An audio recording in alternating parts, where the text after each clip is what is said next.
Hello, everyone, and welcome back to The Rundown. I will be your host today, Craig DeLuz, coming at you from the West Coast, the left coast, behind the Iron Curtain, otherwise known as the Sierras. And today is Throat Punch Thursday. Guess what day it is? Guess what day it is? Who's ready? It's Throw Punch Thursday, bitch.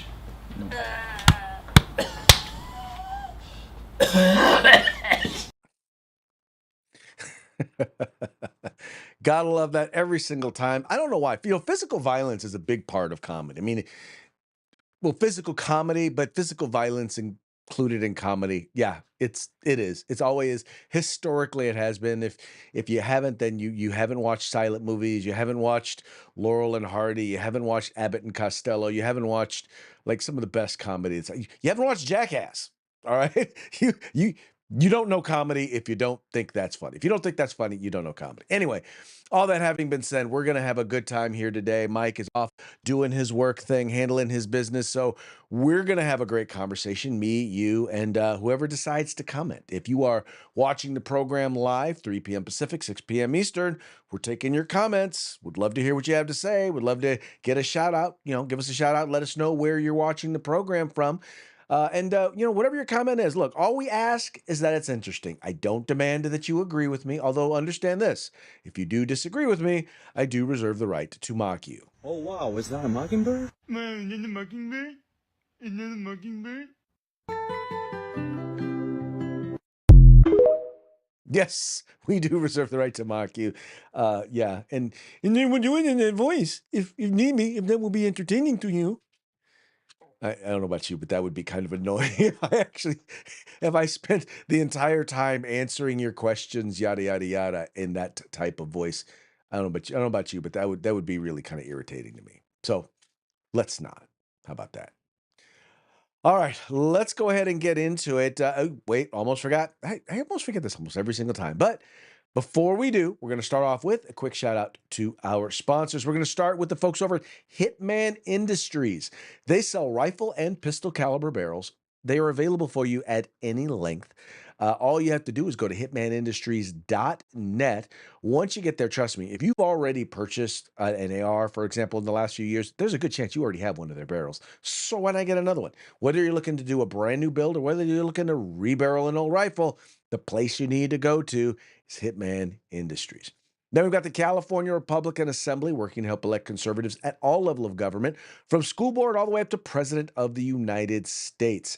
They've got a conference that's going to be coming up next month, or not, I'm sorry, not next month, the end of this month. They got a conference. It's the National Federation of Republican Assemblies, being hosted by the California Republican Assembly. Go to their website, cragop.org. There you will find a link to you can get all the information that you need on the upcoming website, on the upcoming conference. CRA is the largest chapter of the NFRA, and trust me, they got folks coming from all over the country. If you are in California, if you want to be in California, in particular in Anaheim, this is something that you got to check out. Check it out today, cragop.org. If you want to be a part of California's future today, you got to join CRA. And then we've got the best in concealed carry tactical holsters available on the market. You will find them at hogholsters.com. That's hogholsters.com. Go there, get your holster, and make sure you use the discount code The Rundown. All caps, no spaces, one word, just like it is right up there, and you'll get yours on discount. So remember, go to hogholsters.com. That's HAWG holsters.com, helping Americans wear guns. And then finally, if you're looking for tactical gear, outdoor gear, cold weather gear, hot weather gear, wet weather gear, if you're looking for boots, if you're looking for hats, if you're looking for glasses, trust me, they have all things tactical except the gun at uscombatgear.com. They have the best customer service available on the market. They have competitive prices, and they specialize in group sales. So get your group together, get your agency together, get your department together, and head on over to uscombatgear.com. All right, our first story here. I'll tell you, talk about combat gear.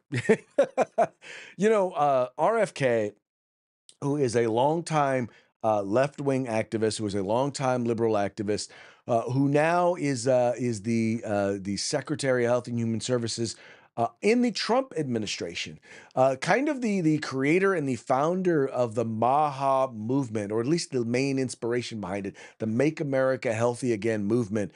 He is making waves there in when it comes to the medical establishment and everything Health and Human Services, whether it's the CDC, whether it's the FDA, whatever it is. He is just wow. He's making waves. And one of the main things that I think what I appreciate about what he's doing is he's focusing less on he's trying to get away from just the idea that we need to address illness by creating some pill, right? By providing something that the pharmaceutical companies can benefit from or can profit from, and actually talk about how we're creating and providing data and information that helps America to be healthy. Now, most of what the CDC, most of what the Health and Human Services does isn't about directly providing health care. Matter of fact, they probably don't provide almost no health care. What they primarily do, their primary thing is to provide information to empower other government agencies, states, and local to empower people with information that they need in order to be healthy. Well, let's just say that he received more than his fair share of a significant amount of grilling today before a Senate committee. And I wanted to share with you just a little bit of a few of the takeaways from today's hearing, because you're going to hear a lot about it. You're going to hear a lot about what people said to him, but what you're not going to hear is a lot of the logic, reason, and understanding behind some of the things that he has said and done. And I'm not. There are a lot of things that he believes that I disagree with, but there's much of what he's done that I agree with.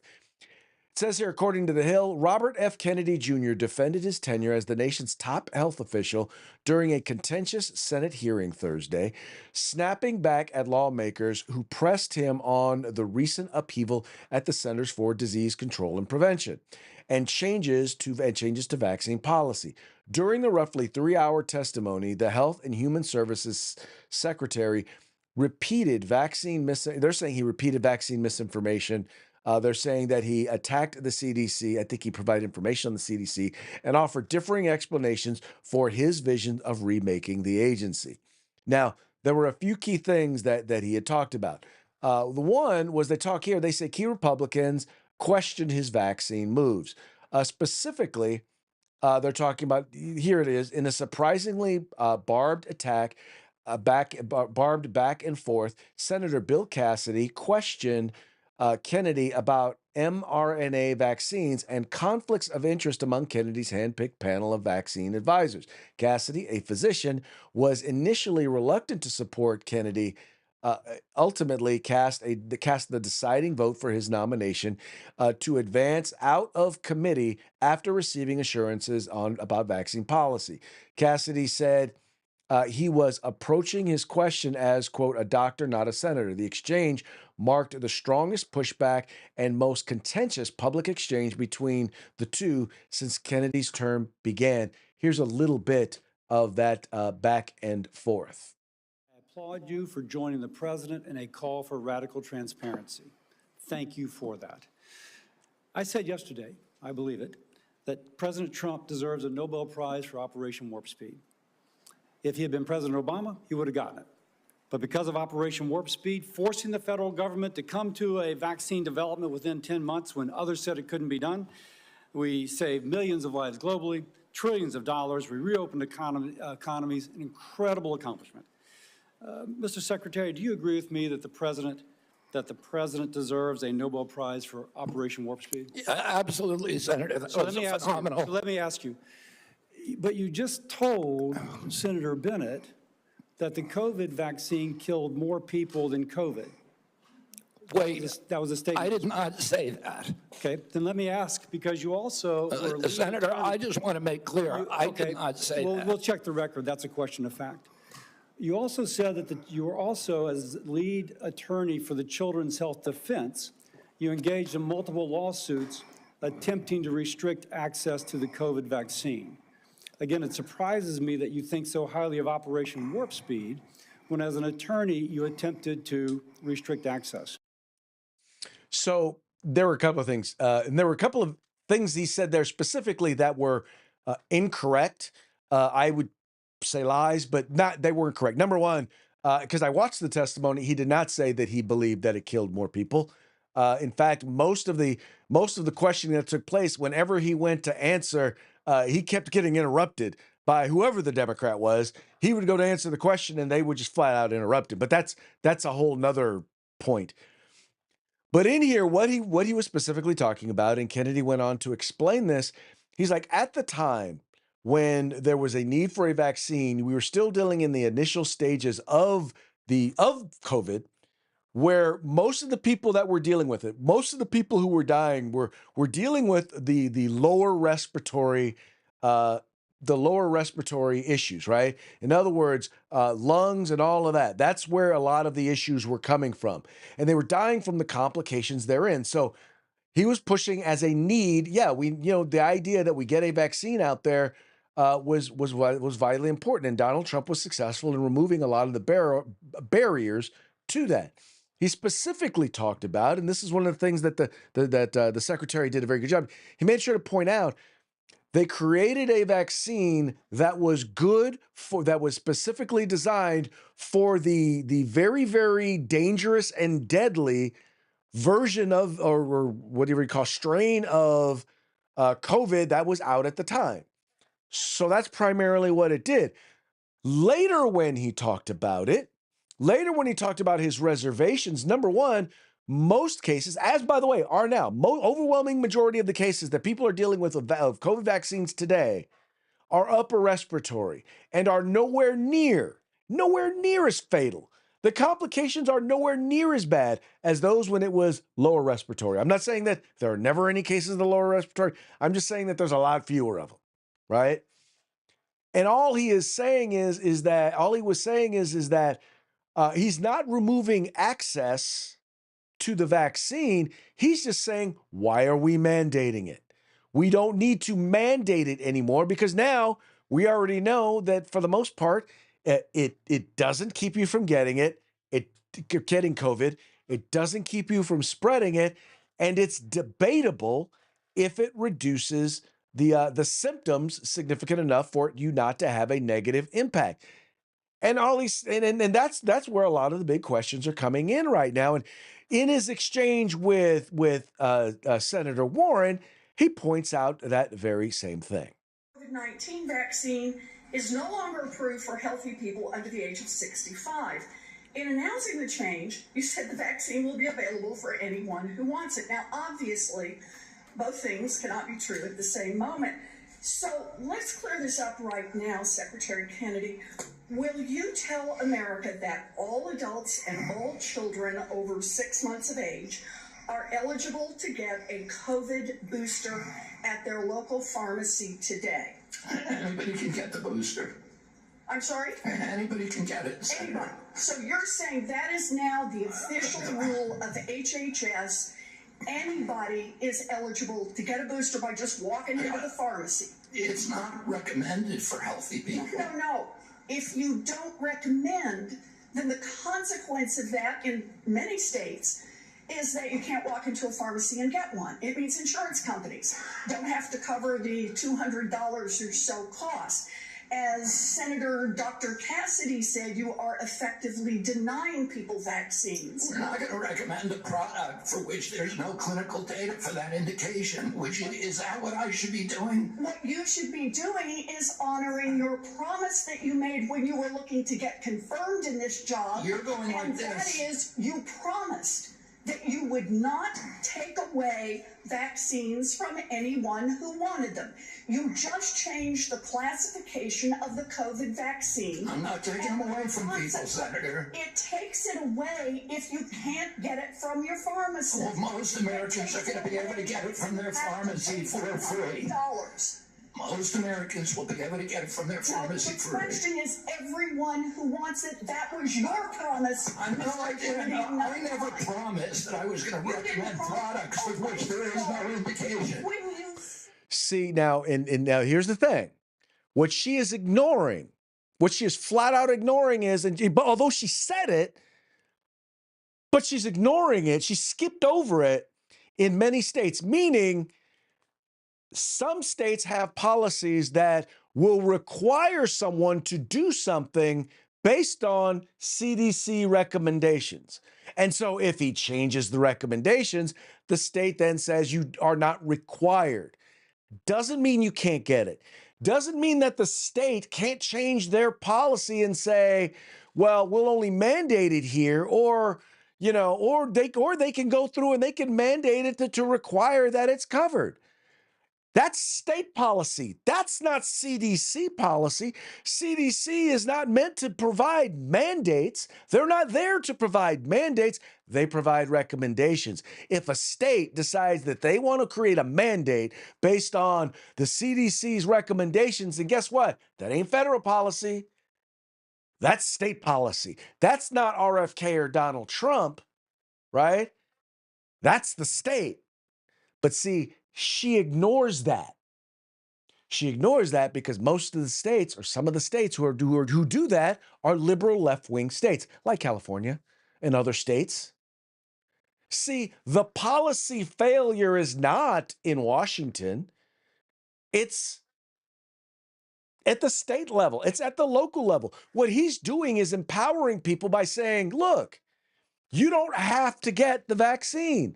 When they change the child vaccination requirements, they're not saying you can't take your child in and get a measles vaccine. They're not saying you can't take your child in and get a polio vaccine. They're not saying you can't take your child in and get a COVID vaccine. They're not denying vaccines to anybody. What they're saying is it's not recommended.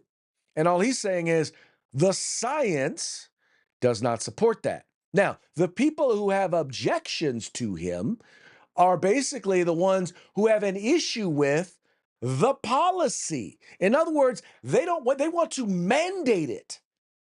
They want to mandate that you get these vaccines. They want to mandate that children get the vaccine, even though we know that it doesn't keep you from getting it, that it doesn't keep you from spreading it, even though that it doesn't necessarily deal with the strains that are out there now, even though we know that children are less likely to get it, and if they do get it, they're less likely to spread it, and they're less likely to have serious complications. In fact, just about every child who actually did either have serious complications or did pass from it had one or more significant comorbidities, meaning they had a lot of other stuff going on. It is ridiculous. And I will say it again. It is ridiculous the amount of stuff that these folks and the way in which these folks were coming at him. It was beyond beyond sad. Now let's see here a little bit more here. It says now the other thing that it talks about here is it talks about how he doubled down on his on upheaval at the CDC. It says here Kennedy's testimony came a little more than a week after he ousted Monarez, which prompted three other top officials to resign in protest. Kennedy addressed the controversy head on in his opening statement. He said, matter of fact, tell you what I'll do. I will play a bit of his opening statement. I'll play the part where he talks specifically about that.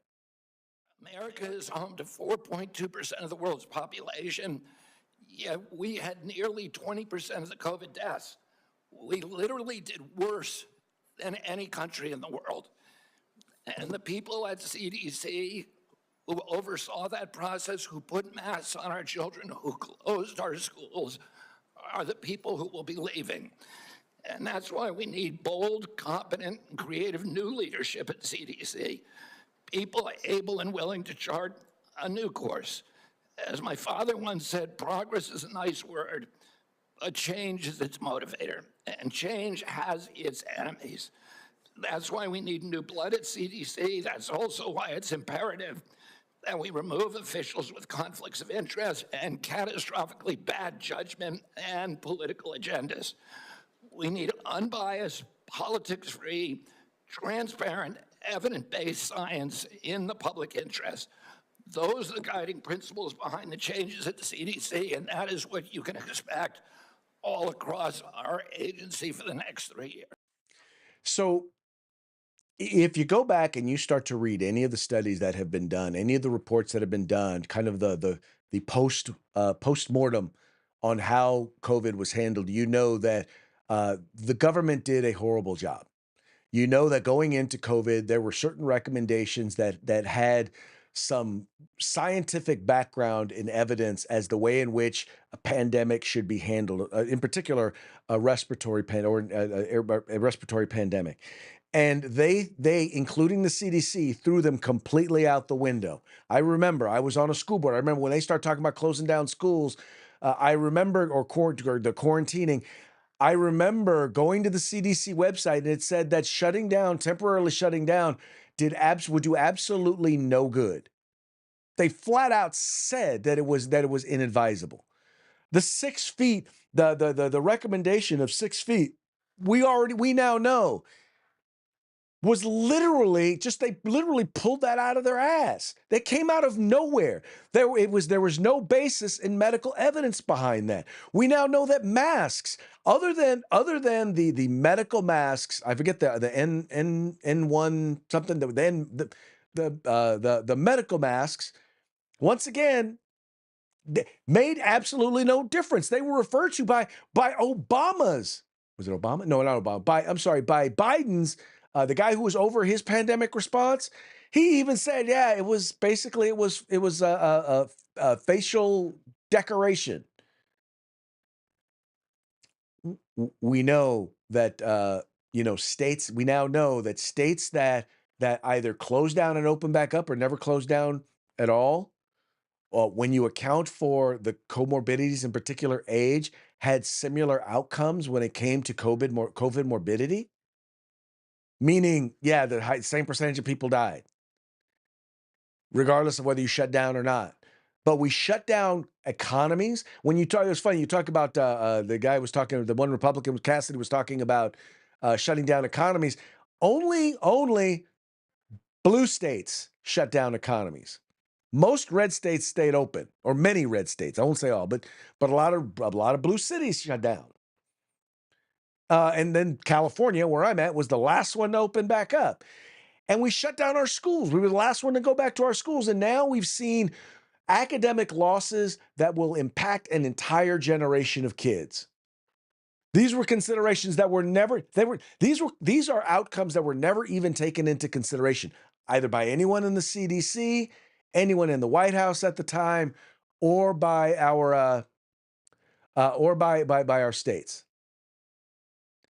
So he's like, look, if you made decisions, policy decisions that were not based in science and that ignored potential impacts in multiple other areas, such as socioeconomic, such as education, right, such as psychological welfare, then yeah, no, I'm sorry, but no, you should be let go, especially if it was because you succumbed to political pressure, whether it was from the pharmaceutical industries, whether it was from left-wing activists, whether it was from labor unions. If you could not right now look back and say, okay, this was the data we used to base this decision.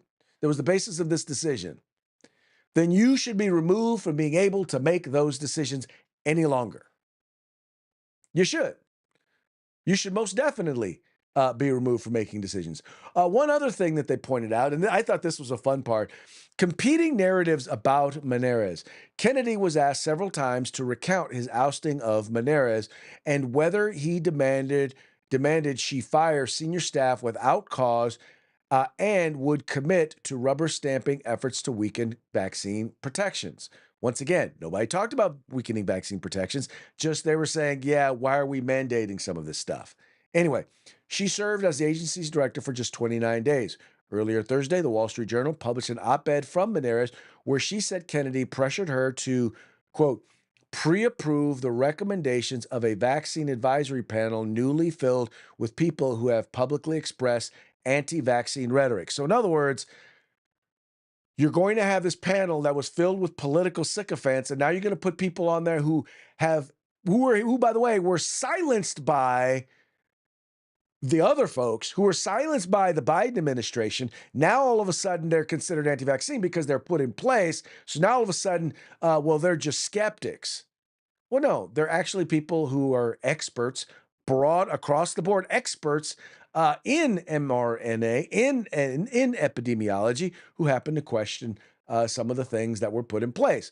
And this is what's funny because, well, let's just say that uh, Elizabeth Warren and RFK, uh, turns out they in the end they wound up agreeing on Menendez. Let me get this straight. This is the same person that less than a month earlier you stood next to her and described her as unimpeachable. And in a month, she became a liar? Yeah, you should ask her what changed. And by the way, a month ago, you were voting against her. Oh, because you thought she was either incompetent, ineligible, or unsuited to the task. So here's what's funny. So what he went on to say, he says, no, I told her that she had to resign. Or no, let me go back here. It says that Senator Elizabeth Warren asked Kennedy about claims that Menendez was asked to resign for refusing to sign off on changes to the childhood vaccine schedule. No, I quote, no, I told her she had to resign because I asked her, are you a trustworthy person? And she said no. Kennedy responded, if you had an employee who told you they weren't a trustworthy person, would you ask them to resign? They weren't, who told you they weren't a trustworthy person, would you ask them to resign, Senator? Warren, who voted against Menendez's confirmation, pointed that Kennedy earlier had praised her as unimpeachable. And in 1 month she became a liar. He's like, well, yeah, of course she became a liar. But once again, all of these were very, very explosive exchanges with Democrats. But what it really came down to was this: he's siding with Trump. He's on Trump's side, so therefore they have to tear him down. In many cases, these are the very same people. And what I appreciated about what he said was, in some cases, he said, look, some of y'all been sitting on this committee for decades, and America is less healthy now than they were when you got here. In the meantime, we've spent trillions of dollars, trillions, not billions, not millions, trillions. And America is sicker now than it has ever been. 74% of Americans deal with chronic illnesses. 80% of America's children are physically ineligible to serve for military service. Now, I'm not saying that the CDC or that the government is responsible for that. They're responsible for providing information and in some cases regulation that helps Americans to be healthy. And either America is not listening to the CDC or listening to the Health and Human Services. Either the local governments are not listening, or they're listening and they are failing because they are listening. And all he's saying is, you know what? If you had a company that was failing over and over and over, year after year after year, to produce a quality product, you would fire the people in charge. And that's exactly what he did. I don't see the problem. Anyway, well, I took a long time on that one, but anyway, let's just say that he did a well job defending himself, defending his positions. I'll also say this, that it is completely and utterly a cluster the way they handle stuff like that, because it was like they would ask him a question, he would go to answer, and then they would interrupt him. I'm not gonna lie. If I were sitting there, I would have been like, wait. If you're going to both ask the questions and testify, then why am I here? I'm not going to sit here and allow you to keep interrupting. If you're going to keep interrupting me, I'm just going to leave because you seem to want to answer. Or why don't you just testify yourself? Let me know when you're done. Anyway, it was horrible. It was a horrible thing to watch. I don't know that I would have fared any better than he did, but I definitely know that I would have definitely said something. I would have probably been a little bit more disrespectful, and I would have, with all due, I said, Senator, I would say with all due respect, but no respect is due you. The way you are acting and the way you are treating me, as far as I'm concerned, you can go. Anyway, I will leave it at that. This is an interesting one. The Department of Justice is considering a ban on transgender people owning firearms. This report is coming. There's tons of folks reporting it. I think the Daily Wire initially broke it, but this is something coming out of Breitbart. It says their senior officials in the U.S. Department of Justice have held multiple meetings in recent days to consider a possible federal ban on transgendered individuals from owning firearms. Breitbart News learned. Multiple sources familiar with the matter, including one official inside the DOJ, confirmed to Breitbart News that the Office of Legal Counsel, which advises the Attorney General on legal matters, has held several such meetings since the tragic shooting, allegedly by a transgender individual that killed two children at a Minneapolis Catholic school and injured 21 others. This legal question of banning firearms ownership for transgendered individuals would focus on whether these people suffer from gender dysphoria, are in fact mentally ill, and therefore should be denied firearm ownership while they are unstable as well. It would be a major escalation to see the federal government curtail Second Amendment protections for a group of people. But in the case of transgendered people, it is a place that many believe makes sense, which is why some top conservatives, such as Turning Point USA's Charlie Kirk, have said the government should do this. This is quote from Charlie Kirk, not from me. If you're crazy enough to want to hormonally and surgically change your sex, you have a mental disorder and you are too crazy to own a firearm. This is another quote. Democrats have called for common sense gun laws for a long time. It is seemingly pretty common sense, a source inside DOJ told Breitbart News.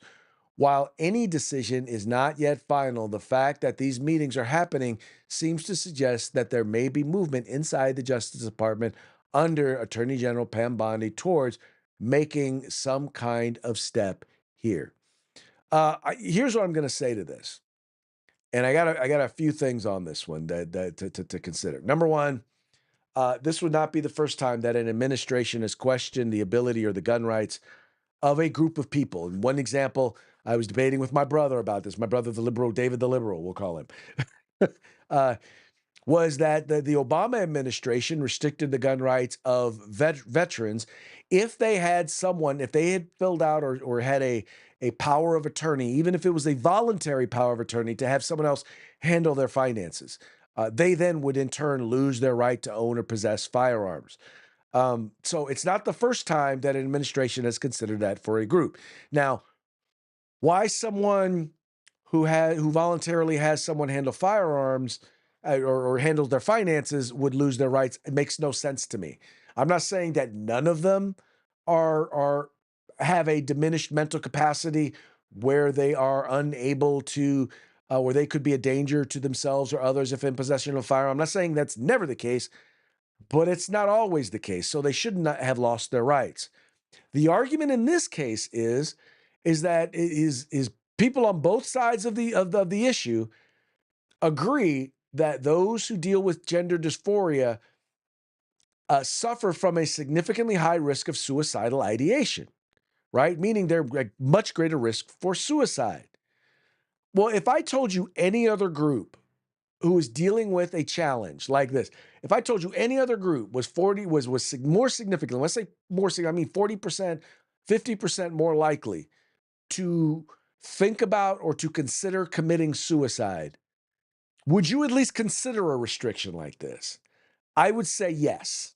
I would say yes. You would definitely look at it and say, okay, we should at least think about it and consider it. Now, that having been said, uh, not everybody who's dealing with gender dysphoria has suicidal ideation or homicidal ideation. In fact, the homicidal end, I would say very, very few. I mean, if put it this way, if we were looking at that, then anybody who had there's no way to determine if someone has, as a group, if there is a group out there that has homicidal ideation. But when we're talking about suicidal ideation, okay, well, we need to think about that. But once again, just because more people within a group suffer from suicidal ideation doesn't necessarily mean that the individual is dealing with suicidal ideation. It's definitely something worth a discussion.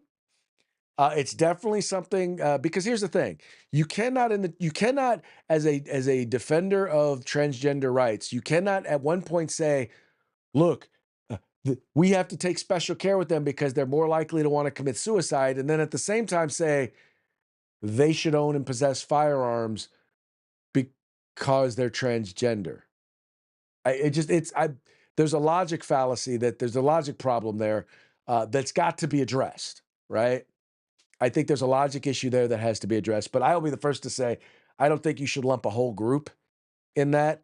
But I definitely think that if you do deal with that, there definitely should be some additional questions asked to make sure that you are to make sure that you should be able to own and possess a firearm, that you're not a danger to yourself or others, instead of just assuming because you are transgender you are a danger to yourself or others. Although some would argue, as well as I will say inarticulately, as bluntly as Charlie Kirk did, he did make an argument. If you're someone who says, I'm going to use hormones that are going to permanently affect my body, even if in some cases you don't know that it's going to permanently, or if you're talking about removing healthy body parts, some would argue that you are a danger to yourself or others, or at least you're a danger to yourself, and therefore should not be allowed to own firearms. It's not to me, it's not as clear cut. I think it's more of some folks wanting to make a legal point than anything else. That's what I really think is going on here within the administration, is a conversation to make a point, to make a legal point. And it's a good point to make. But whenever you start talking about taking away people's fundamental rights, especially if you start talking about doing it for a specific group of people, not based on individual instances, but based on their affiliation with a group, I tend to shy away from that. I tend to take issue with that, and I happen to agree that in this particular case, it ain't necessarily. I don't necessarily know that I agree with it. Anyway, federal judges anonymously criticized the Supreme Court. Criticize the Supreme Court for what? Well, for disagreeing with them and siding with the president. That's right. A group of federal judges, and this is being reported by Fox News, federal judges anonymously criticized Supreme Court for overturning decisions with emergency rulings. So I guess it's not that they're disagreeing with them, it's because they're doing it with emergency rulings. A group of anonymous federal judges is criticizing the Supreme Court for overturning lower court rulings and siding with President Donald Trump's administration with little to no explanation, NBC News reported Thursday. NBC spoke with 12 federal judges appointed by Democratic and Republican presidents, including Trump, who pointed to a trend of lower court decisions being overturned by emergency rulings from the high court. These cases often see prominent members of Trump administration lashing out at lower court judges before their case is overturned. 10 of 12 judges argued the Supreme Court should offer more explanation when overturning such decisions, saying emergency rulings in such cases imply poor work on the lower court judges. It is inexcusable, one judge said of the Supreme Court. They don't have our backs. The judge also said they have received death threats for issuing rulings that counter Trump's agenda. Trump himself and some of his top officials have spoken about judges issuing unfavorable rulings. Now, let us be clear. Most of the judges who have done this are Democrats. And they don't like the fact that they want the Supreme Court to have their backs. Well, here's the deal, guys. You're supposed to have the Supreme Court's back.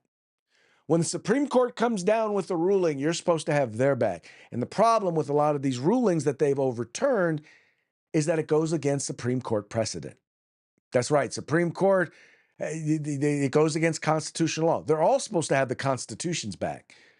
But in many cases, what these lower court judges do, and by the way, the reason why they're doing this is because the decisions that these justices are making, they're putting out these injunctions that have an immediate impact. And, the Supreme Court, which by the way is out of session, doesn't necessarily have the time to put together the detailed rulings on these. Tell you what, how about you make better rulings that aren't so obvious that they need to be overturned? Because the problem is this, and I've said it before, left-wing judges believe that the role of the courts is to right wrongs. Conservatives tend to believe that the rule of the job of the court is to apply the Constitution and the law and written law, statutes, and precedent all together to interpret specific cases. That's their job. That's it. They're not. Your job is not to right wrongs. It's not to instill justice. No, it's to, if you want to change the law, you don't change the law from the bench. If you want to ignore the law, you don't get to ignore the law from the bench. You change the law from the legislative branch. That's how you do it. And the Supreme Court has made it very clear. They this way. They just don't like it. They don't like being overruled. And yes, by the way, just so you know, they are declaring that it's poor work from you, because guess what? It is. Your work is shoddy. You don't base your decisions on the law. You don't base them on the Constitution. You base them on your feelings. And as some folks would say, fuck your feelings. It's all about the law. Anyway, moving right along. Oh, this is an interesting one. All right, where are we at here? Okay, we're gonna work this one. It says Seattle closes 3 parks for 60 days, citing negative activity. I wonder what this means. This is a case in irony, shall we say? That's what we're going to talk about. This is the case of irony. Seattle officials have made closures at 3 neighborhood parks for 60 days, citing, quote, negative park activity at each location. Moving around, I said the changes would include removing certain park elements, installing fences, or adding amenities like lighting and garden beds. Skulkin said, Seattle Parks plans to meet with community members to discuss next steps, she added. Hold up, wait. Okay, so each park has been impacted by bouts of negative park activity, and we will continue to ensure that all parks are clean, safe, and welcoming, Skulkin said, not immediately describing the problem activities. Why? Well, let's move on.